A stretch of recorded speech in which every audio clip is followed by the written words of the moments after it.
Patriarca, terzo giorno di emergenza qui a Venezia, qual è il suo stato d'animo? Di preoccupazione perché questi fenomeni con cui noi eravamo abituati a convivere, l'acqua alta appartiene all'orizzonte culturale storico di Venezia, stanno diventando invece adesso dirompenti.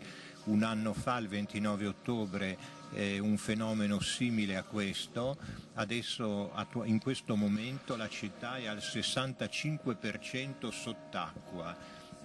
La notte scorsa è andata all'80% sott'acqua. La Basilica ha dei disastri, soprattutto nella cripta, nei pavimenti, nelle colonne. A me preoccupa la gente però soprattutto, che ho visitato già la mattina successiva. Noi siamo preoccupati perché la gente incomincia a essere disperata, ecco, ogni anno doversi trovare nella condizione di ripetere gli stessi gesti per salvaguardare delle attività. Quindi si tratta di famiglie, si tratta di piccole aziende molte volte, poi ci sono anche i grandi marchi a Venezia certamente, però ci sono anche le realtà piccole che cercano di vivere.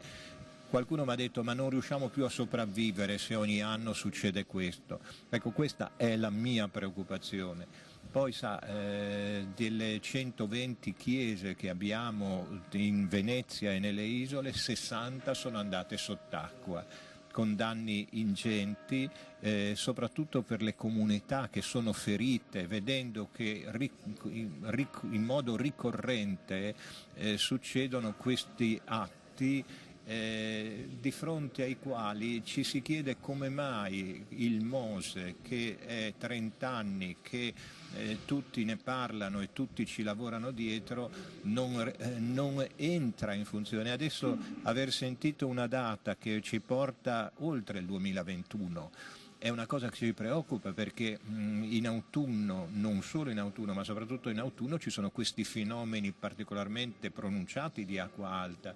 Quindi noi cosa vuol dire? Che abbiamo ancora 2 autunni con dei grandi punti interrogativi sperando che non succeda? Ecco, questa è la grande preoccupazione che noi abbiamo e come veneziani esula delle nostre possibilità, perché quello che è possibile fare come gestione ordinaria, ecco, dell'acqua alta lo facciamo volentieri, ma di fronte a questi fenomeni è la politica che da qualche decennio non ci ascolta e questo ferisce, ecco, la comunità veneziana. In questo momento io non voglio accusare nessuno, voglio far presente un'amarezza, una sofferenza, un disagio e io spero che i politici lo raccolgano come un atto forte di richiesta, questo sì.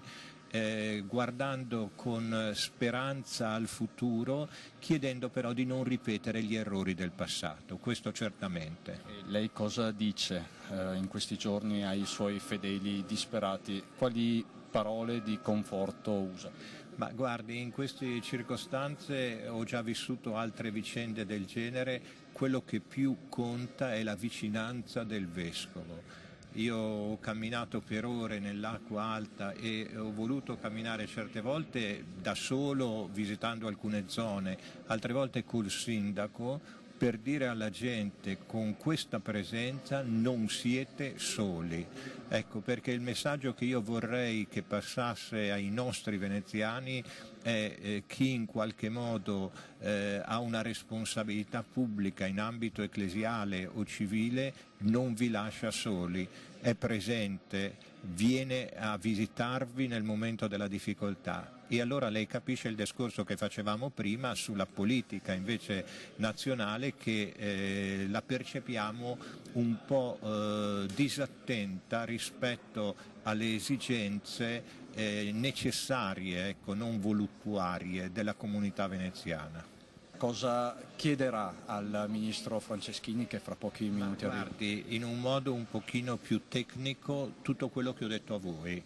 L'ho già chiesto al Presidente Conte ho cercato anche di potergli parlare riservatamente e sono riuscito anche a coinvolgere nel discorso il prefetto, la sovrintendente e tutte quelle persone che potevano dare al primo ministro una situazione reale di Venezia, perché quello che noi dobbiamo fare è poter dire che abbiamo fatto il possibile per comunicare una situazione difficile, una situazione che non si deve ripetere, perché io come vescovo e penso gli amministratori locali dobbiamo poter guardare negli occhi la nostra gente e dire quello che era in nostro potere l'abbiamo fatto. Quindi al ministro Franceschini dirò e ripeterò quello che ho detto a Conte, al Premier Conte, aggiornato da qualche dato che ieri non avevo e che adesso ho ricevuto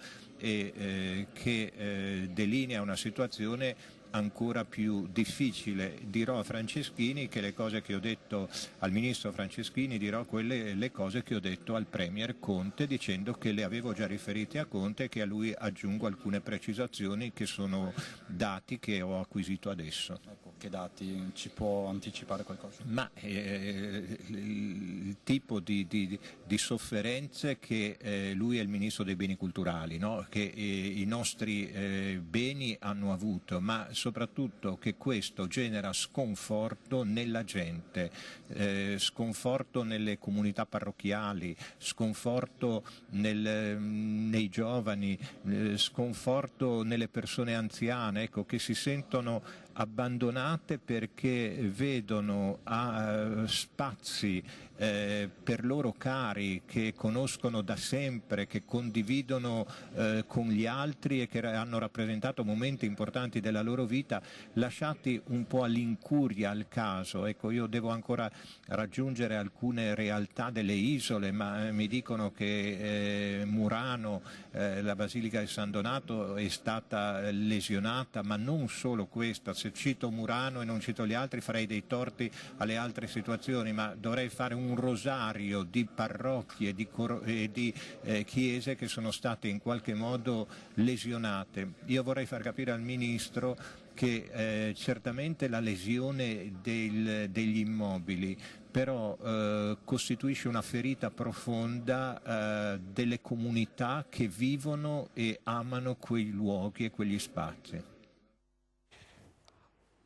Allora, nell'intervista, bravissimo il nostro Christian Arboit con Paola Barbato, un lavoro straordinario di tutti come Ilaria Marchiori e Paolo Bottero, tutti gli inviati oggi sul campo, Tiziana Bolognani, Angelo Cimarosti, tanti altri, il coordinamento Nicola Zanetti, è giusto ricordarlo, e Francesca Bozza, insomma un lavoro enorme di tutti, ragazzi di regia, Andrea Basso, Roberto Durigon, Tony Esposito. Allora, parole dure del Patriarca di Venezia, direttore. Ma guarda, sono parole pesanti, davvero pesanti e credo che possano dare una svolta decisiva alla politica, soprattutto quella nazionale. Il suo predecessore Angelo Scola non era stato altrettanto categorico e altrettanto fermo. Il Monsignor Moraglia ha richiamato la politica ai doveri della politica, che sono quelli di intervenire, di fare e non solo di annunciare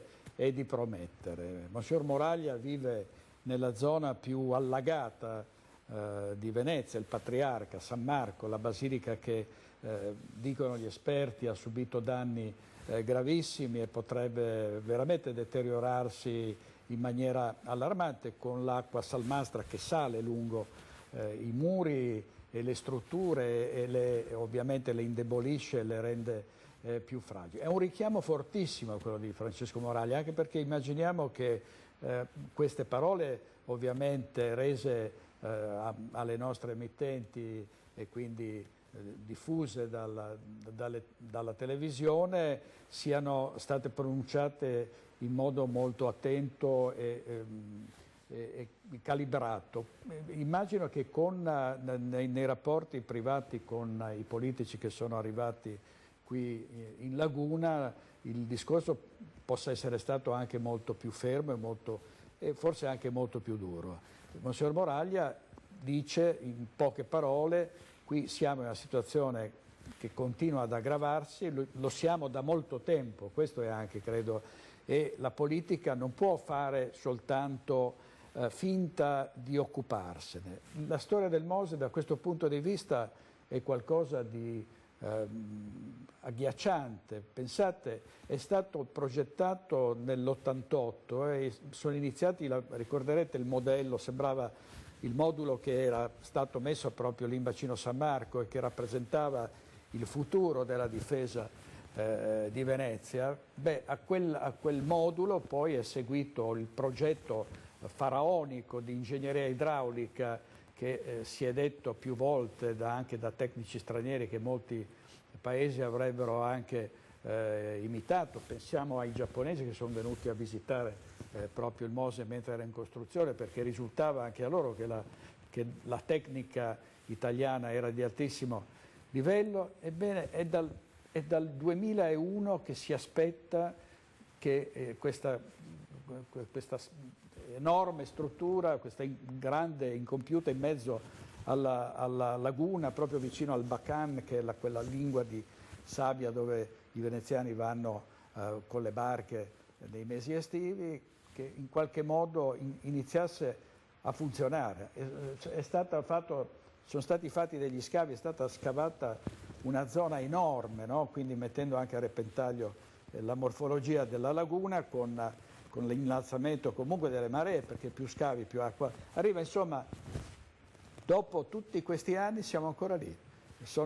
Purtroppo c'è stato lo scandalo, le tangenti, la madre di tutte le corruzioni, ma dopo lo scandalo sono arrivati i commissari e lì bisogna dire, questo è il richiamo di Monsignor Moraglia, non basta sperare e dire che il Mose va fatto, bisogna esercitare delle pressioni che solo un governo può esercitare, bisogna premere, bisogna sollecitare, bisogna venire non soltanto a catastrofe avvenuta, ma molto prima e spingere perché questi lavori vadano avanti.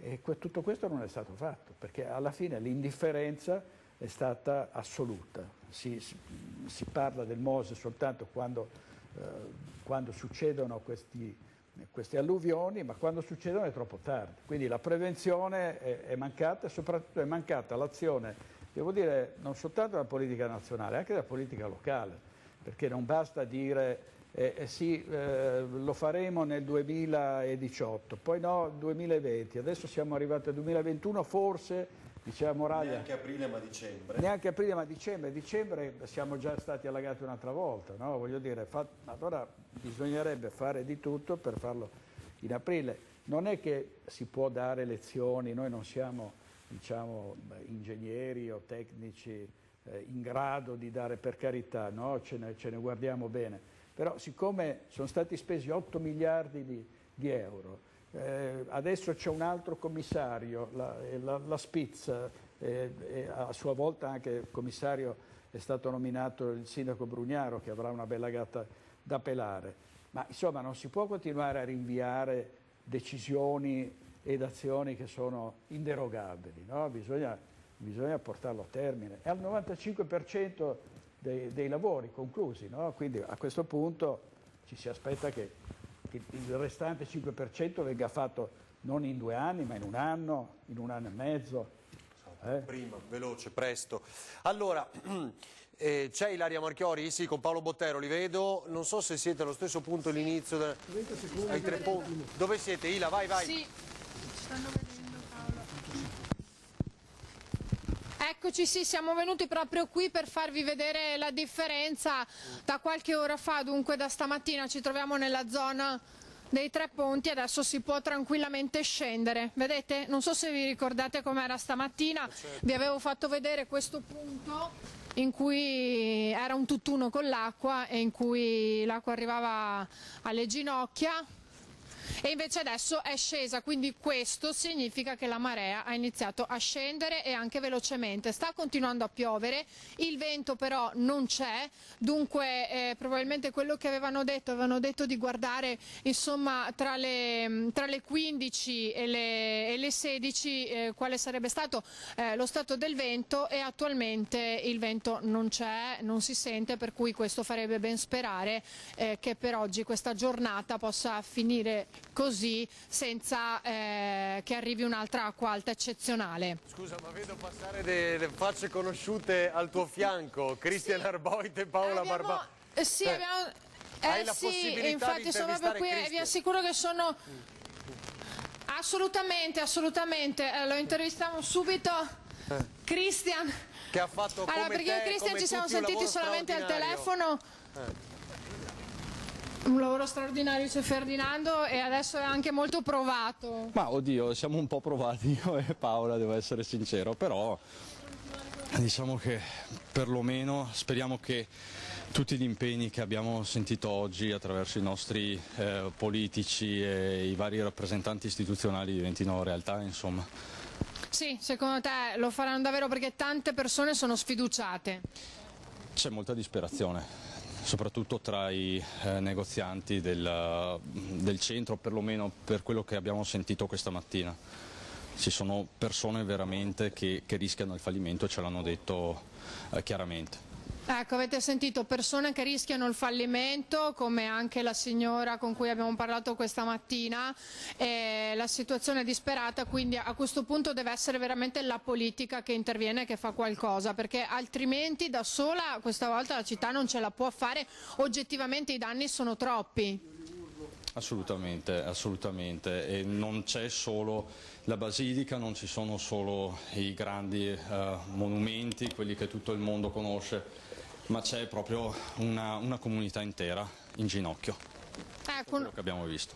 Una comunità intera in ginocchio, questa è la frase che si è... Sì. Ilaria, quello che ha sentito anche Christian, diciamo, se ce lo vuole ricordare, che la preoccupazione resta per le prossime ore, per il weekend. Lui lo ha sentito dal governatore Zaia poco fa, no? Sì, ma l'ho sentito, ce l'ha detto, se non ricordo male. Adesso scusate, ma non ricordo se ce l'ha detto al microfono oppure me l'ha detto fuori microfono il comandante Agostini.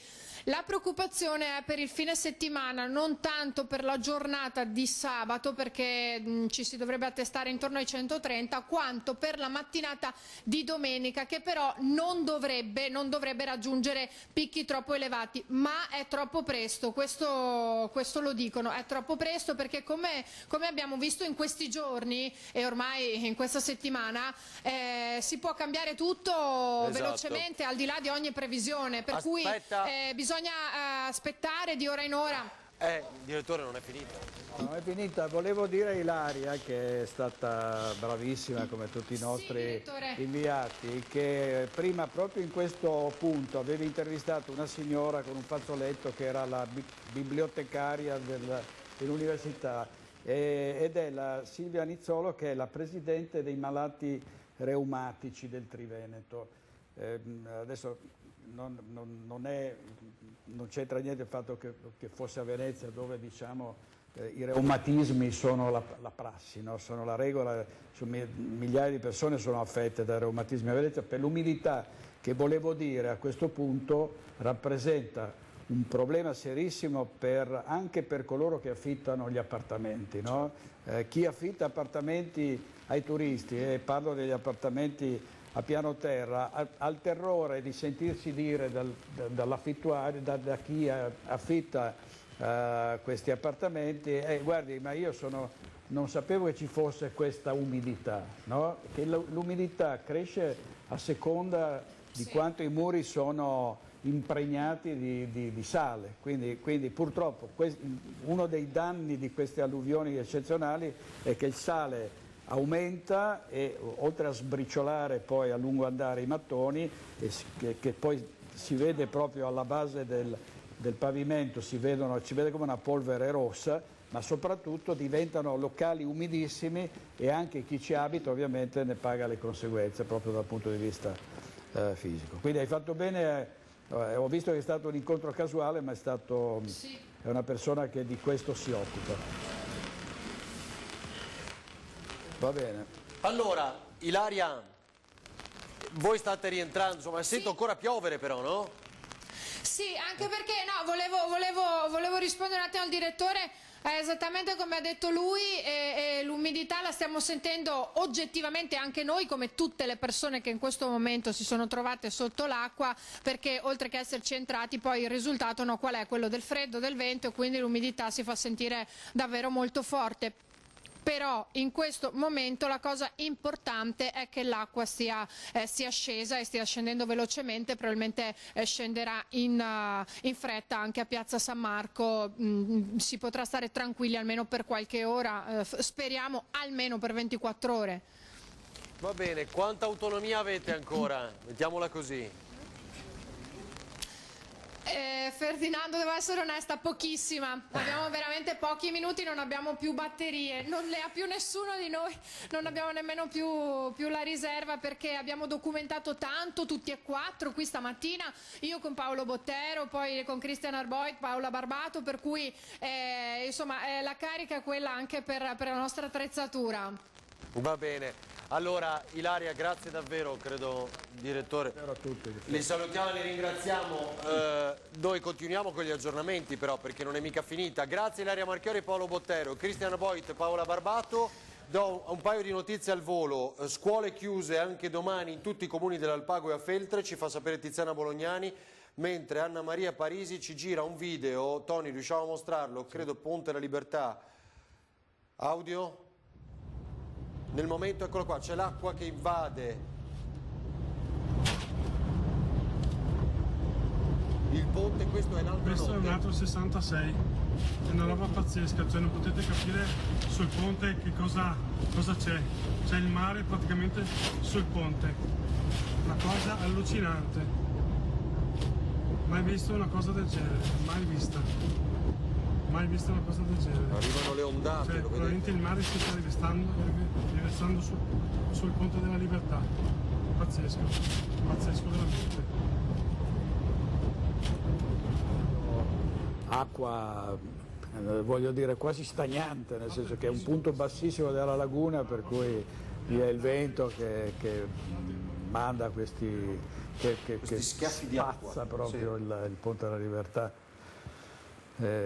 Abbastanza impressionante, abbastanza impressionante. Dall'idea della forza del vento che poi ha determinato lo spostamento delle imbarcazioni sulle rive, insomma, no? Sì. Essenzialmente quello è il mare. Il traghetto alla deriva, tutto quello che abbiamo visto, no? Sono 5 irrimediabilmente danneggiati i vaporetti. Continuiamo a vedere queste immagini, l'ha documentato tutto. E praticamente abbiamo visto proprio lo schiaffo dell'acqua contro la vettura e le vetture. Allora, vediamo se c'era qualche aggiornamento. Eccolo qua, sì, il PD chiede di stanziare 200 milioni in 2020-2021, stanziare 100 milioni di euro per il 2020 e 100 milioni per il 2021 per gli investimenti emergenziali per il recupero e la messa in sicurezza del patrimonio immobiliare pubblico e privato, artistico, architettonico, culturale, ambientale, danneggiato. Questo è l'appello del PD. Renzi rilancia l'appello al sindaco, sosteniamola. Abbiamo deciso di lanciare da Torino un'iniziativa puntuale e specifica sui temi delle infrastrutture. Certo, il primo messaggio oggi va alla città di Venezia e a quello che va subendo in queste ore, ma innanzitutto il messaggio di tutte e tutti gli italiani che sono dalla parte dei veneziani. Ho ritwittato l'appello del sindaco Brugnaro a sostenere. Va bene. Il porto chiede alle compagnie crociere fondi per le città. Questo è molto interessante. Vediamo pure le immagini, non questa schermata. Una raccolta fondi a supporto di Venezia devastata dalla marea eccezionale di martedì scorso, e quanto ha chiesto stamani Pino Musolino, presidente dell'autorità di sistema portuale del mare Adriatico settentrionale, a tutte le compagnie croceristiche che scalano in laguna, inviando una lettera ai rispettivi amministratori delegati. Come amministratore pubblico incaricato di gestire il più importante polo economico e occupazionale dell'area veneziana, oltre 19.000 lavoratori, di cui 4.500 nel settore croceristico, ritengo necessario supportare la popolazione che deve superare questa tragedia, scrive Musolino. Sarebbe un messaggio di grande importanza da parte vostra e dell'intero comparto croceristico, prosegue il Presidente Authority, se decideste di raccogliere fondi per sostenere la nostra città colpita e i suoi abitanti. Molto interessante questo appello, mette in scacco anche un po' le società di croceristiche croceristica, no? Della croceristica. Sì, beh, che è un'attività ovviamente importante, insomma, dell'economia veneziana, e che certamente hanno al termine, insomma, noi vediamo ogni anno arrivare centinaia di grandi navi che continuano a passare. Tra l'altro, a proposito di Ferdinando, a proposito di ritardi, di slittamenti, di mancanza di decisioni, cioè il decreto Passera-Clini è del 2013, sono passati 5 anni, insomma, no? Anzi, sono passati L'ultimo comitatone di anni fa, e finalmente se ne fa uno adesso. Comitatone, ecco, anche lì i comitatoni ne facevano tanti all'epoca di Galani, di Cacciari, ed evidentemente non sono serviti a molto. Si ripartissero con un altro ritmo e con un'altra spinta, insomma, sempre che appunto questi tavoli portino poi a delle conclusioni, a delle decisioni, perché qua non si decide mai. Le grandi navi sono passati 7 anni e passano ancora in mezzo al bacino San Marco e lungo la Giudecca, no? Tu le vedi ormeggiate alla Marittima, Toninelli voleva spostarle a Chioggia, mentre altri dicono no, tanto vale portarne una parte a Marghera. Insomma, si decidano, insomma, facciano questo, le facciano passare nel canale di petrolio o da qualche altra parte, in modo che non arrivino più dal bacino di San Marco e dalla Giudecca, e poi ormeggiano alla Marittima, e ci si dimentica che inquinano le grandi navi quanto 14.000 auto che passano lungo la tangenziale di Mestre, perché non ci sono generatori a terra, e se vedete i comignoli delle navi crociera vedete che emettono fumi inquinanti che poi proprio vanno ad inquinare tutta la città, un po' come quando tu sei a Trieste Sì. e giustamente racconti quello che succede alla Ferriera. Insomma, anche lì sono anni che si parla, bonificare, disinquinare, eccetera, chiudere i forni, ma insomma non cambia niente, cioè i triestini sono sempre inquinati come lo sono oggi sempre di più i veneziani. E tra l'altro adesso Pippo, insomma, molti telespettatori da Vicenza che sono in apprensione ci chiedono notizie sul tema fiumi, no? Quindi cosa succede, perché abbiamo detto, abbiamo mostrato la neve, cosa accadrà poi nelle prossime ore. C'è al telefono Pierpaolo Baretta, buonasera sottosegretario. Buonasera. Ci sente, grazie, so che è il treno, quindi di rientro credo a Venezia dopo il lavoro a Roma, però insomma grazie per essere con noi. La prima è un commento ovviamente che le chiediamo, e poi dal sottosegretario all'economia una spinta ovviamente per maggiori soldini di finanziamento da parte del governo per quello che sta accadendo a Venezia. Ma da veneziano ovviamente un grande dolore, una grande apprensione. Io poi ho vissuto il 66, me lo ricordo, e quindi anche se non ero presente in questi giorni so che cosa si sta vivendo. Ero a Venezia domenica scorsa e sabato e avevo già visto queste acque alte, sempre più alte, che non si interrompono e si susseguono di giorno in giorno. Bisogna assolutamente far scattare una solidarietà internazionale, ma anche una responsabilità, perché abbiamo aspettato tutti, dobbiamo assumerci le responsabilità dei ritardi, non scarichiamoci responsabilità reciproche, assumiamo il fatto che non c'è più tempo da perdere. Se non ci pensiamo noi ci pensa l'acqua, quindi dobbiamo assolutamente muoverci. Come sottosegretario dico che noi abbiamo fatto subito il minimo, ma l'abbiamo fatto. Ho trovato giusto che il Presidente del Consiglio e il Ministro De Micheli siano andati immediatamente in città. Ieri il Consiglio dei Ministri ha stanziato una prima cifra per degli aiuti, e voglio ricordare che vanno anche i privati, non solo al commercio, anche le famiglie, e dichiarato lo stato di emergenza. È solo l'inizio, come avete ricordato poco fa, ho sentito ci sono degli emendamenti che verranno presentati alla legge di bilancio, ne stiamo discutendo sulle prossime mosse. Martedì prossimo c'è il comitatone, abbiamo insistito molto, io personalmente, perché fosse convocato.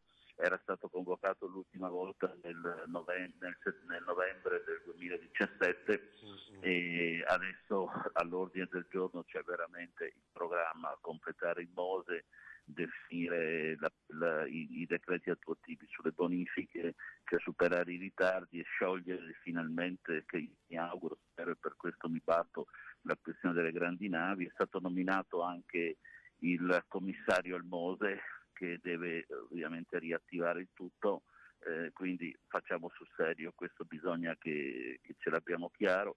Il sindaco sarà il commissario per l'emergenza, io penso che sia giusto che sia il sindaco della città, e tutto il massimo di solidarietà e sostegno. L'altra mattina l'ho chiamato subito e l'ho sentito giustamente preoccupato e affranto, ma immediatamente ha capito che c'è una volontà di tutti di non perdere nuovamente le occasioni. Serio, mi sembra un titolo molto bello, azzeccato, diciamo forte, un bel segnale per la città e tutto il Veneto. Sottosegretario Baretta, c'è il direttore Luigi Bacialli qui con noi. Prego. Buonasera onorevole. Lei ha detto bene, insomma, no? Lo si sente dire poche volte, bisogna che ci assumiamo le responsabilità dei ritardi, perché non si può far finta che tutto sia accaduto per caso. Lei è veneziano, sa benissimo che questa è stata un'acqua alta eccezionale che ha fatto ricordare, evocare il 1966, ma lei come veneziano sa benissimo che quasi ogni anno ci sono un paio di maree alte, perché l'anno scorso se ne sono state due, una era stata tra l'altro prevista attorno agli 1,45, come è successo proprio la notte dell'1,87, poi è arrivata a 1,58. 1,58 l'anno scorso è stato un bel disastro, e penso soprattutto ai negozianti, commercianti, cittadini. Siamo sicuri che questa volta, come ha auspicato anche il Monsignor Moraglia, dopo una volta che si saranno spenti i riflettori, queste decisioni saranno prese, che il governo premerà pesantemente perché gli attuali i nuovi commissari, aggiunti a quelli di prima, veramente portino avanti i lavori? Ma vede, direttore, la differenza, io quello che sto cercando di dire, più che di spiegare ai miei colleghi di governo, è che la differenza tra il 66 e oggi è che nel 66 siamo stati colti impreparati, la città è stata scossa ma impreparata. Oggi non possiamo dire che siamo impreparati. Sì, forse siamo più preparati, voglio dire, mi ci metto dentro anch'io, nel senso che anch'io per anni al Gazzettino ho seguito queste vicende e forse adesso ne so qualcosa di più, però non mi pare che alla fine siamo riusciti a far fronte a un'apocalisse annunciata, nel senso che sapevamo un po' tutti che qualcosa di grave poteva capitare di nuovo, no? Non so se è ancora in linea.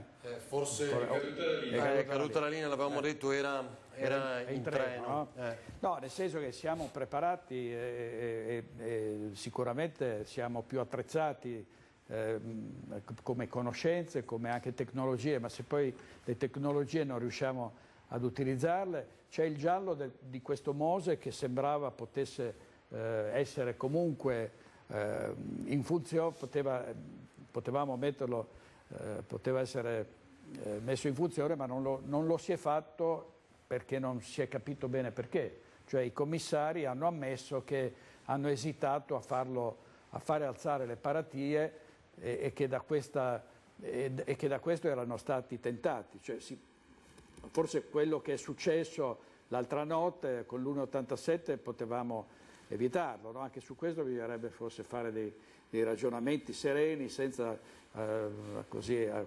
accapigliarsi o strumentalizzare le vicende, ma qui ci sono di mezzo migliaia di cittadini che sono rimasti in ammollo e che hanno perso tutto. Che hanno perso tutto. Pronto? Sì, eccoci onorevole. Sì, dicevo che siamo più preparati dal punto di vista tecnologico, delle conoscenze, sicuramente, però voglio dire, questa preparazione non sembra aver portato grandi vantaggi, nel senso che siamo rimasti comunque sott'acqua. Pronto? Sì, non so se ha sentito. No, dicevo... E quindi siamo anche più colpevoli. Beh, sì, in qualche modo direi di sì, anche metto dentro anche l'informazione che parla del Mose solo quando ormai è tardi per rimediare, insomma, no? Sì, anche il Mose che è tanto discusso, però se l'altra notte, come mi sembra stava dicendo lei, ci fosse stato e avesse funzionato, avremmo largamente ridotto il danno. Esatto. Non evitato forse l'alta marea, ma largamente ridotto il danno. Quindi io penso che proprio questa coscienza del fatto che disponiamo di mezzi e sappiamo, cioè la cosa che sorprende è che non siamo più alla punta e basta, ma siamo a una costante alta di maree con delle punte. Quello che è successo l'altra notte è sicuramente eccezionale, ma non è detto che sia un'eccezione. È questo che bisogna far capire a chi deve decidere, che è cambiato, non siamo di fronte a un episodio, siamo di fronte a una serie di episodi che hanno delle punte drammatiche, ma che drammatiche anche i 150 centimetri come ricordava lei, quindi questa è la novità di questa fase. Ecco, onorevole, vorrei farle un'altra domanda che interessa a tutti coloro che hanno subito dei danni.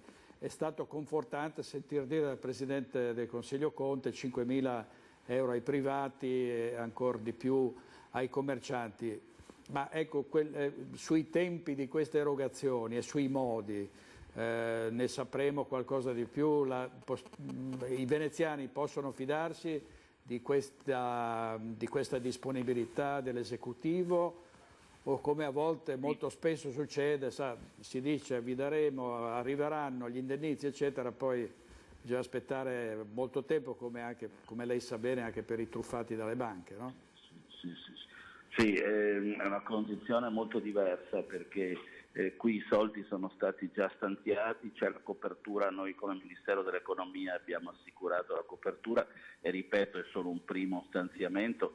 La procedura è che questi soldi vengono erogati tramite le autorità locali e poi la protezione civile farà una stima più precisa dei danni e sulla base di quello faremo ulteriori stanziamenti, ulteriori erogazioni.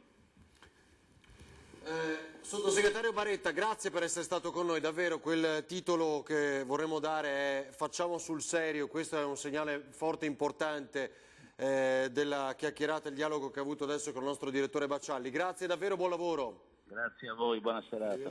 Allora, ci sono tantissimi video, ora li facciamo vedere, ce ne siamo persi alcuni, adesso facciamo anche mente locale.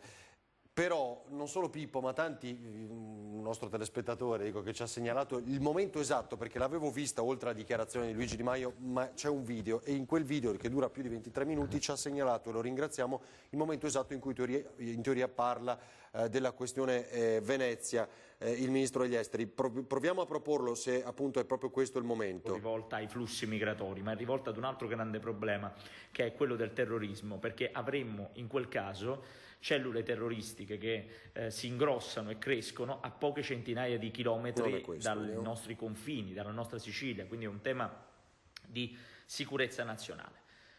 Un'altra cosa importante che sta scuotendo l'Italia in questi giorni è Venezia, e voglio dirvi su questo che i cittadini di Venezia devono avere tutta la nostra vicinanza, noi ce la metteremo tutta come governo, ma non c'è solo Venezia. È stata colpita Matera, sono state colpite alcune aree della Puglia, della Calabria, quindi io chiedo anche alla stampa di non parlare solo di Venezia, che è ovviamente la situazione più importante che abbiamo, perché l'acqua alta, i danni che sta facendo e che ha fatto purtroppo in questo momento queste immagini stanno facendo il giro del mondo. Anche ieri mattina a Washington tutti mi chiedevano come sta Venezia, come stanno i veneziani, ma chiedo ai media di parlare anche delle altre località colpite, perché aumentare l'attenzione sulle aree colpite innesca un processo di solidarietà maggiore, quindi la funzione è molto importante, la funzione che hanno i media nel parlare di questi problemi. Poi i veneziani scontano due cose: i cambiamenti climatici, quello che sta succedendo è sotto gli occhi di tutti, il mondo sta andando in una direzione e non è col negazionismo nei riguardi dei cambiamenti climatici che si riuscirà a fermarli. non è negando l'evidenza che si fermano i cambiamenti climatici. Tutto il mondo sa in questo momento che le economie più avanzate devono essere impegnate a fermare i cambiamenti climatici, a ridurre il climate change. Però quello che è successo a Venezia è successo in una regione in cui, l'ironia della sorte, la Regione Veneto ha bocciato una nostra proposta in Consiglio regionale sul cambiamenti climatici e adesso, per effetto di quei cambiamenti climatici, si sta allagando la sala consiliare della Regione Veneto. Questo per dire che si può anche far finta di nulla, si può anche far finta che non esistano i cambiamenti, i danni all'ambiente e quindi continuare a investire in petrolio, inceneritori, continuare ad investire in meccanismi che non fanno nient'altro che fare danni all'ambiente, oppure, come facciamo noi da 15 anni, cominciare a cambiare i processi produttivi. Ci vuole coraggio, certo. Ci vuole coraggio a mettere la plastic tax, ci vuole coraggio a introdurre meccanismi incentivanti per le auto elettriche che inevitabilmente faranno vendere meno auto a combustione col motore a scoppio, ma allora, noi qui non stiamo il punto, parlando diciamo, di una semplice contestato da alcuni nostri telespettatori, il punto in cui cita tra l'altro il momento in cui si è votato mentre entrava l'acqua in Consiglio regionale, però questa è la dichiarazione completa, direttore, di Luigi Di Maio. Ma io credo che sui cambiamenti climatici non abbia torto Di Maio, nel senso che il negazionismo è qualcosa di veramente un po' sconcertante. Ci sono da anni dati certi sul surriscaldamento globale, sappiamo che tanti e troppi sono i gas serra, la CO2 sta sforacchiando l'atmosfera, e ovviamente sale la temperatura perché non c'è più protezione, il sole colpisce più duramente il globo terracqueo e le acque si surriscaldano, i ghiacciai si sciolgono. Queste non sono fantasie, non sono fake news, sono dati scientifici, sono frutto di ricerche e di documentazioni precise, cioè quindi chi dice che non sta succedendo non ha capito nulla, altrimenti non ci sarebbero quelle che sono le manifestazioni del tempo negli ultimi anni. Ferdinando Averino ha curato uno splendido documentario che va in onda, torna in onda... È andato in onda ieri sera, ecco, ieri sera qui su Antena 3. Ieri sera su Antena 3 e poi probabilmente sarà replicato ancora, dove qualcuno ha chiesto a proposito della tempesta Vaia, ma dice in fondo c'è stato del vento in più. Sì, ma questo vento da cosa è stato determinato? Dal fatto che ci sono aree calde che si scontrano, aree più calde del solito che si scontrano e sono di dimensioni ben più grandi, si scontrano con quelle fredde e i risultati sono quelli: venti a 200 all'ora, bombe d'acqua, precipitazioni intensissime, nevicate.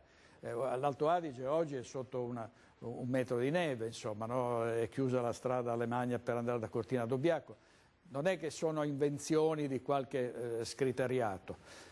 Per cui su questo io credo che abbia ragione, poi non fare dell'ironia sul fatto che si boccia una legge e che poi si rimane allagati, sì, può essere giornalisticamente, diciamo, intrigante, ma è meglio non ironizzare su questi fatti. Piuttosto l'altro punto da cui era partito Di Maio, che era, qual era? Era quello di parlare degli altri disastri o no? Sì, no, ecco, quello veramente, no, il fatto, ma dico per una volta che i giornali nazionali parlano di Venezia e del Veneto, salta su Di Maio e dice bisogna parlare delle altre regioni, ma delle altre regioni si parla da tempo e in maniera preponderante, basta aprire la RAI. L'altro giorno la RAI TG1 ha aperto con Matera. Con tutto il rispetto per Matera, voglio dire, qui stava succedendo di peggio e i danni sono molto più ingenti e quindi c'è la gerarchia delle notizie che dovrebbe imporre ai TG nazionali di partire da Venezia, cosa che non succede mai se non per dire che c'è la guerra ai piccioni o che c'è l'assedio dei turisti. No, per cui voglio dire, se dobbiamo parlare di proporzioni nella diffusione di notizie al nord o al sud, diciamo che il sud e il centro hanno molto più risalto rispetto al nord. Sì. E allora, e poi ci si accorge tardi, no, di quello che succede qui. Allora, Ti faccio vedere un'altra cosa che è successa questa mattina. Dai. Il nostro povero Christian Arboit, che si è trovato, oltre che con l'acqua fino a qui, la troupe che stava girando un film con Valeria Golino e Stefano Accorsi. È andata così, poi su questo noi abbiamo chiesto una reazione al sindaco Brugnaro, che ci ha dato una notizia, ma vediamo tutto quello che è accaduto.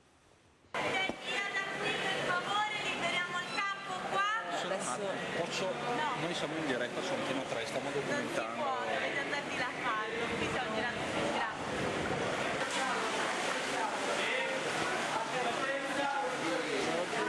Siamo al sottoportego di San Geminian, praticamente in piazza San Marco. Si sta girando il film, ecco, qua si sta girando proprio a ridosso di piazza San Marco, al sottoportego di San Geminian, il film con Valeria Golino e Stefano Corsi, che ho provato ad avvicinare, ma la produzione ci ha allontanato anche, devo dire, in malo modo. Quindi la scena un po' surreale, in una piazza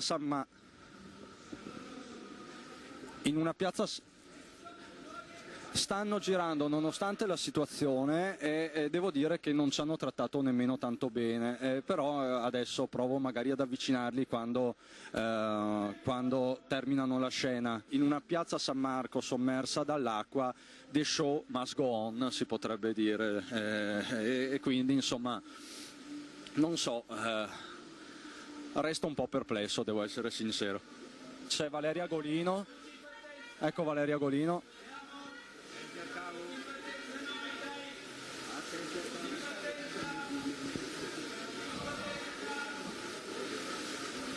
Ecco. Vediamo, io provo ad avvicinarla, sì. Sì, assolutamente. Signora Golino, siamo in diretta su Antena 3. Cosa ne pensa di questa Venezia ferita? Beh, ferita, sì. Come no? Fa male? Beh, certo. Ecco, sì Nicola, non è... Sì, però allora, ho bisogno che voi andiate di là, ho bisogno che non intervistiate l'attrice, noi stiamo lavorando. Sono qua che mi fanno le onde dentro il negozio, mi buttano l'acqua dentro la vetrina, io non so che gli ha dato il permesso di fare sta cosa, sta pagliacciata. Cioè, è questo il rispetto che hanno per noi? Scandaloso. Come se non bastasse. Guarda, mi buttano l'acqua dentro il negozio, dentro la vetrina. Vabbè, per fare il filmetto. Lei ha parlato con qualcuno della produzione? No, sì, non ti rispondono neanche, figurarsi. Sono troppo impegnati a fare il loro filmetto. No, guarda. E com'è la situazione in questi giorni? I danni? Disastrosa, drammatica. Cosa vuole? Parliamo di centinaia di milioni di euro di danni. La gente che dichiara fallimento. Prima ho mandato via una troupe televisiva che stava facendo un film, questi sono venuti a fare gli avvolti, li abbiamo mandati via. E gli abbiamo detto vai via, andate via, ho detto quando possiamo riprendere, fa scuro. E li ha mandati via quindi, perché noi prima siamo stati là e siamo stati cacciati anche in malo modo. Li ho mandati via io, siamo andati via perché ho detto che si vergognano. E quelli sono quelli che vogliono raccontare la Venezia che non c'è. Sarebbero i famosi partito del no, dei rancorosi, quelli che sanno sempre tutto loro, gli scienziati, seori, prepotenti, arroganti e ignoranti. Quindi li ha mandati via proprio cacciati? Cacciati, li abbiamo cacciati, con la polizia, con le forze dell'ordine li abbiamo mandati via tutti. Una certa soddisfazione anche. Ma Valeria Golino, Stefano Corsi gli hanno detto qualcosa? Non me ne frega niente cosa dicono, non so cosa mi hanno detto, posso dirgli soltanto che si vergognano.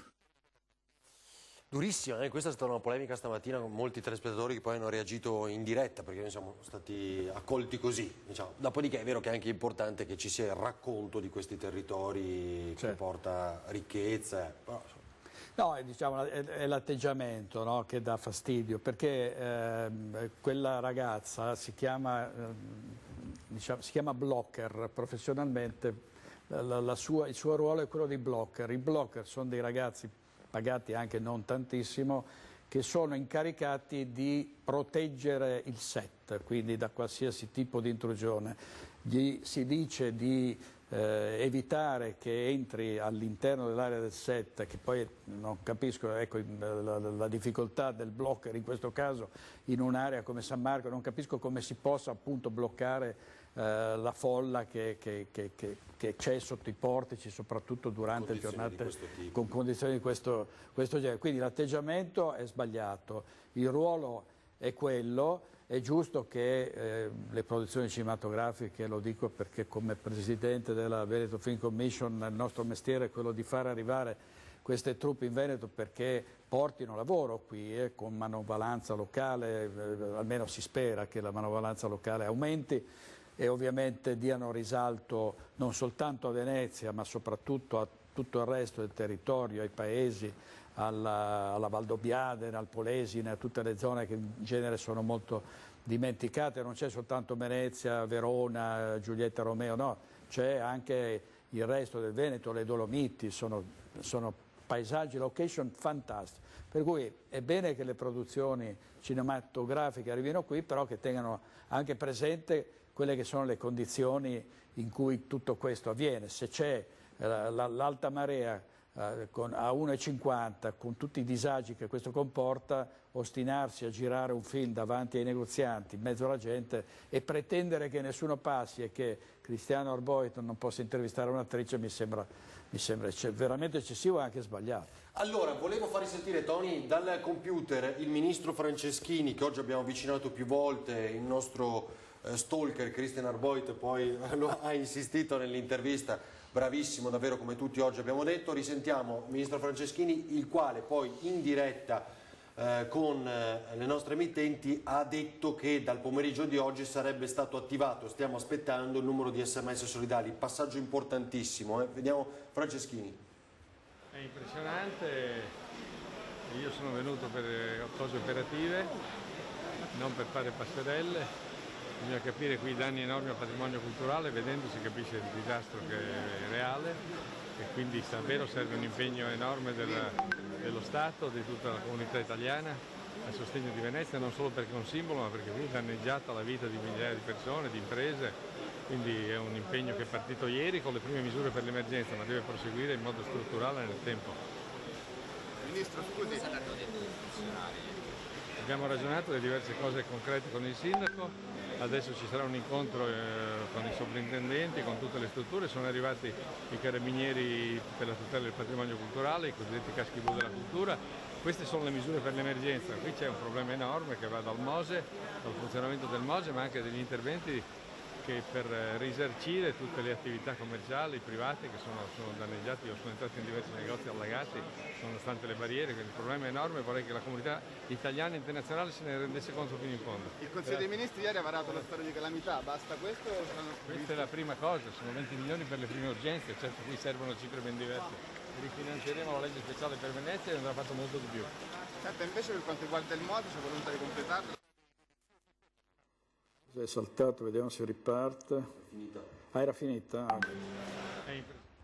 Allora, do il cambio a Ferdinando Varino che ha fatto l'altro giorno una diretta di 18 ore nella giornata più drammatica, quella dell'alta marea a 1,87. Ne approfitto per ringraziare lui e tutti i colleghi, tutti i tecnici, i registi che si sono alternati in questi giorni e probabilmente, speriamo di no, ma temo che dovremo continuare a insistere con le dirette anche nei prossimi giorni perché non si prevedono grossi miglioramenti, ma insomma stiamo a vedere. Sta di fatto che tutta la nostra organizzazione, il nostro editore ovviamente ci ha consentito di mobilitare uomini e mezzi al massimo livello e questo abbiamo fatto. Credo che una televisione, anzi 4 reti di servizio come le nostre, poi alla fine facciano quello che si deve fare in queste circostanze. Ci sono ovviamente state tante polemiche sull'arrivo dei politici, molti dicono vengono per fare passerella, se è così, se non altro dopo la passerella almeno agiscano, almeno prendano delle decisioni e non si limitino a farsi vedere a Venezia o altrove per un po' una captatio benevolenzia, no? Si va, ci si fa vedere a contatto con il popolo per ottenere consensi. Questo in genere è diciamo anche il secondo fine di molti politici. Dopodiché è anche giusto che un leader politico, un componente di un governo, un ministro, un Presidente del Consiglio dia un esempio, insomma, faccia vedere che non è del tutto indifferente, ma se non altro ci mette la faccia, come ha fatto anche Conte a Taranto, peraltro in una situazione difficilissima con i lavoratori furibondi. Oggi è arrivato anche Matteo Salvini. Ieri a Bologna grossi problemi con i centri sociali che hanno riempito una piazza, non solo centri sociali, ma insomma gli anti-Salvini, una piazza a Bologna per contestare la manifestazione della Lega. Vediamo oggi cosa ha detto sempre a Cristiano Arboit questa mattina. Vediamo. Fa male vedere Venezia in questa maniera? Sì, è che sia l'ultimo autunno, come condividiamo col Patriarca, le proposte ci sono. Abbiamo fatto una proposta molto concreta, 1 miliardo da destinare subito per aiutare cittadini e commercianti, 1 miliardo da prendere dove, perché altrimenti tutti sparano soldi che non ci sono. Nella manovra economica il governo ipotizza di dare 3 miliardi di euro a chi farà la spesa pagando con la carta di credito e il bancomat. Si dia 1 miliardo subito a chi è sott'acqua e poi il Mose che sia l'ultimo commissario, ne abbiamo visti troppi di commissari, e sarà fondamentale coinvolgere la città, il comune e la regione. Coinvolgere i territori? Quindi. Assolutamente. Quello che viene gestito a livello centrale evidentemente non è abbastanza efficiente, presente. Questa è l'autonomia sul Mose, comune e regione non sono mai stati coinvolti, quindi. Però non è il momento delle responsabilità, è colpa sua, è più colpa di quell'altro ha sbagliato. Siamo a novembre, che sia l'ultimo autunno sott'acqua, le soluzioni ci sono, i soldi si possono trovare, anche perché il Patriarca mi ricordava giustamente che ci sono 180 chiese a Venezia, non solo a Piazza San Marco, e quindi c'è da parlare poco. Io ci tenevo a portare la solidarietà non solo a Venezia, ma penso a Pellestrina, penso al Polesine, penso a Carlo e penso a Chioggia, e si parte. Perché spero che lunedì il Parlamento si unisca e non si divida. Coinvolgimento dei territori, lei dice, e l'autonomia? È fondamentale, è fondamentale. Il Mose è un esempio, se il sindaco non è coinvolto, se il governatore non è coinvolto, e dipende tutto da commissari mandati da Roma, poi per carità, ma l'Italia è bella perché sono 8.000 campanili, sono 8.000 comuni, sono diversi, Venezia è diversa da Padova e Milano è diversa da Palermo, e quindi le soluzioni devono essere locali, non centrali. Sull'ambiente, sui cambiamenti climatici e sulle risorse necessarie si gioca anche la campagna elettorale? Gioca il futuro dei nostri figli più che altro. Dalla redazione mi chiedono cosa l'ha colpita in particolare di questo sopralluogo. Che ci sono i veneziani al lavoro, cioè hanno l'acqua alta, sono entrato nei negozi, in piazza, nelle calli, e c'è gente che non è lì che aspetta. Sì, sicuramente il governo deve fare la sua parte, gli italiani stanno aiutando, però c'è gente sulle impalcature che sta lavorando, sta guardando gli impianti elettrici. In chiesa, in basilica ci sono i 70 lavoratori che giorno e notte sono lì perché c'erano le tombe dei patriarchi sott'acqua, quindi mi colpisce e mi commuove il fatto che, guarda, nei negozi c'è gente che aspetta che l'acqua scenda per tornare a sistemare tutto. Questo non deve ovviamente esimere lo Stato da fare il suo. Quindi la capacità di reazione dei veneziani. Pazzesco. Ma mi ricordo quando sono stato in Veneto, ahimè, in elicottero l'anno scorso per il disastro in montagna, e mi colpisce la voglia di questa gente. Ripeto, il governo deve fare il suo e 1 miliardo deve saltare fuori, con le buone o con le cattive. E l'Europa può fare qualcosa? Spero. I nostri europarlamentari veneti sono già al lavoro, anche se non ho gran fiducia sulla tempestività e sui tempi di reazione dell'Europa. Facciamo noi, dai. Facciamo noi, dai, che pensi mi dicono di solito in Lombardia a Milano. Salvini più o meno ha detto questo. Tantissime immagini anche sui siti online dei giornali locali. Vediamo. Non so se abbiamo già dato questa, intanto poi abbiamo al telefono Simone Scarabè, il consigliere regionale del 5 Stelle, lo sentiamo tra pochissimo. Volevo farvi vedere questo edicolante che si è diciamo attaccato alla sua edicola, vedete? Si è praticamente sistemato lì e cerca in qualche modo sembra che voglia in qualche modo evitare che finisca in acqua, cosa che purtroppo è accaduta alle Zattere con un altro edicolante che era dentro l'edicola, pensate proprio alle Zattere, un'edicola sulla riva che a un certo punto è stata scaraventata in laguna e ha fatto appena in tempo l'edicolante ad uscire, a mettersi in salvo, e i veneziani hanno organizzato una colletta per fargli ripartire l'attività. Saluto e ringrazio il consigliere regionale del Movimento 5 Stelle Simone Scarabelli. Buonasera. Buonasera Scarabelli. Buonasera, mi sentite bene? Sì, la sento. Allora, cosa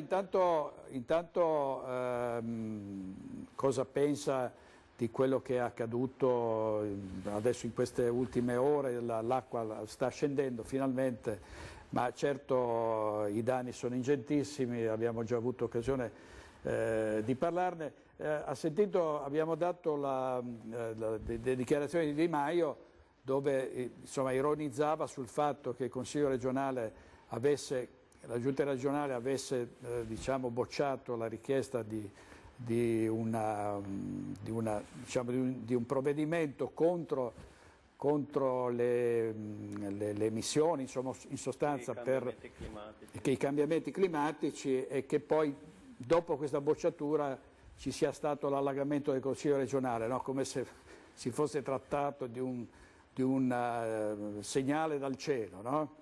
Come la pensa? Tra l'altro lei era in Consiglio regionale, per cui... Beh, per forza, stavamo era facendo il consiglio. Era lì quando è successo l'allagamento, perché magari qualcun altro certo. si è spostato. Eravamo là tutti quanti, insomma, noi consiglieri. Ma prima di tutto ci tenevo anch'io a farvi il ringraziamento per il servizio veramente che state facendo. Non c'è Sky, non c'è nessuna altra TV che nei momenti di emergenza in Veneto offre lo stesso servizio, quindi veramente chi vuole capire cosa succede a Venezia in questi giorni basta che si sintonizzi nei vostri canali. Grazie. E quindi grazie veramente. Su questa cosa sì, dell'ironia del Consiglio regionale, vabbè, detta così sembra la scena di un film, diciamo, però in effetti durante tutta la giornata e durante tutta la fase del bilancio ci sono stati moltissimi emendamenti che trattavano la parte, diciamo, dello sviluppo sostenibile, del discorso di mitigare questi cambiamenti climatici. Sono stati puntualmente bocciati tutti, e dopo, esatto, alla fine della discussione del collegato, anzi mentre si stava già Azzalin stava iniziando il punto successivo, abbiamo sentito, insomma, questo rumore di acqua più o meno forte. Qualcuno è andato in corridoio e abbiamo veramente visto l'acqua che stava avanzando. Quello che mi ha impressionato è che nel giro comunque di pochissimi minuti, sarà stato massimo un quarto d'ora, eravamo con l'acqua, diciamo, a metà fino a quasi all'altezza del ginocchio.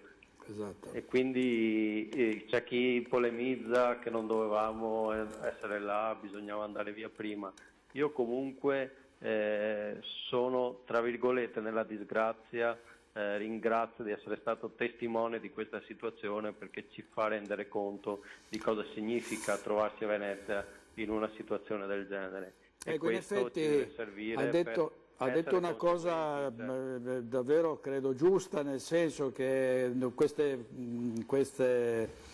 situazioni non le si capisce fino a quando non le si vive direttamente, no? Molti di noi non capiscono quale può essere il trauma da terremoto. Sì, si pensa, ma poi quando ci sei dentro ti rendi conto veramente di cosa si tratta, e così anche uno tsunami o un'alluvione come quella che ha colpito adesso Venezia, ma poi tante altre parti del Veneto nel 2010 soprattutto, no? Sì, veramente. Cioè, abbiamo visto tutti quei filmati, voi li avete mandati, dei battelli che venivano spostati dalle raffiche di vento, tutto impressionante, però essere stati lì in quelle ore, anche solo averlo sentito da di qua dei vetri, che io sono salito al terzo piano dove i vetri sono più sottili, sentire come premeva il vento sul vetro, non mi sono neanche pensato di aprire la finestra, perché Dio solo sa cosa si sarebbe scatenato all'interno del palazzo. Però veramente è stato impressionante vedere la pioggia che scendeva orizzontalmente, non dal cielo, ma sembrava attraversava, diciamo, a livello orizzontale il cielo, era un qualcosa di veramente surreale che veramente poteva stare benissimo dentro un film di fantascienza dell'Apocalisse, insomma. Senta, consigliere, avrà sentito forse prima il sottosegretario Baretta dire, insomma, non dobbiamo far finta di niente e dobbiamo assumerci le responsabilità di questi ritardi. Secondo lei, quando si dice no, tutto il male non viene per nuocere, questa volta è possibile, è pensabile che dopo anni di, diciamo, non dico totale indifferenza, ma insomma una stasi che ha determinato anche per via dei conflitti tra commissari, imprese, eccetera, eccetera, ha determinato l'interruzione dei lavori del Mose, è possibile che si arrivi entro il 2021 a far partire questo sistema che insomma può non piacere o meno, ma visto che i lavori sono al 95%, che vengano conclusi e che si veda se funziona. Cioè, perché adesso mandarlo al macero a questo punto sarebbe, a mio giudizio, assurdo. No, senza dubbio, ma credo che questa sia l'opinione trasversale che tutte quante le forze politiche che sono passate per Venezia hanno detto, tutti, dal Presidente Zaia al Sindaco Brugnano, ma tutto il Presidente Conte, tutti quelli che sono stati là. Nessuno si sognerebbe mai di dire lasciamo tutto così com'è con 5 miliardi sott'acqua senza nemmeno avere la prova provata se effettivamente questi 5 miliardi serviranno mai a bloccare questi eventi, diciamo, catastrofici, che poi sono questi eventi che, se venissero impediti, permetterebbero di ripagare tutti quei miliardi che sono lì sott'acqua. Se il sistema non funziona abbiamo solamente buttato i soldi, quindi abbiamo il dovere amministrativo, morale, tutto quello che si vuole, di almeno mettere alla prova questo sistema e vedere se appunto è in grado di bloccare questi eventi, che solo così si possono ripagare una spesa così esagerata che veramente grida vendetta. Ieri nel mio intervento in Consiglio ho detto non è solo che sono lì fermi, è che abbiamo pagato per avere un acciaio, diciamo, aerospaziale, e invece sembra essere il ferro peggiore che abbiamo anche noi, perché sotto le immagini che dei droni che i subacquei hanno filmato vedono uno stato di ruggine, di deterioramento che veramente fa capire che non sono nemmeno stati usati i materiali che dovevano essere usati, e purtroppo quello ci costerà milioni e milioni di manutenzione per andare a intervenire si dice 100 forse insomma. Più ogni anno, no? di manutenzione. Diciamo che più resta fermo più rischia di scostare, insomma, quindi questo è anche un ulteriore, diciamo, monito per chi adesso ha l'onere diciamo, la responsabilità di doverlo mettere in moto, di fare il più presto possibile, perché più resta fermo più la situazione peggiora. Ecco, tra l'altro aggiungo soltanto che anche l'informazione deve fare la sua parte, cioè non si può parlare del Mose a correnti alternate, cioè ne parli una volta per un episodio, le cerniere che non funzionano o che non sono quelle giuste, dopodiché basta, non se ne parla più per mesi. Insomma, dobbiamo proprio andare lì, vedere, parlare con questi commissari, lo faremo adesso con i 2 nuovi commissari, la Spitz e il sindaco Brugnaro. Insomma, dobbiamo veramente dare anche noi, sollecitare anche noi chi di dovere perché quest'opera sia conclusa. Grazie molte Simone Scarabel, grazie, a presto, l'aspettiamo qui in studio, grazie tante. Volentieri. Allora diamo pochi minuti di pubblicità e poi torniamo sempre in diretta con tutto quello che vi abbiamo già raccontato e che vi racconteremo ancora fino alle 18:30, quando partirà il TG Veneto di Antena 3 Nord-Est. E grazie per tutte le segnalazioni e tutto quello che mandate anche di video molto importanti, molto significativi sui social. A tra pochissimo.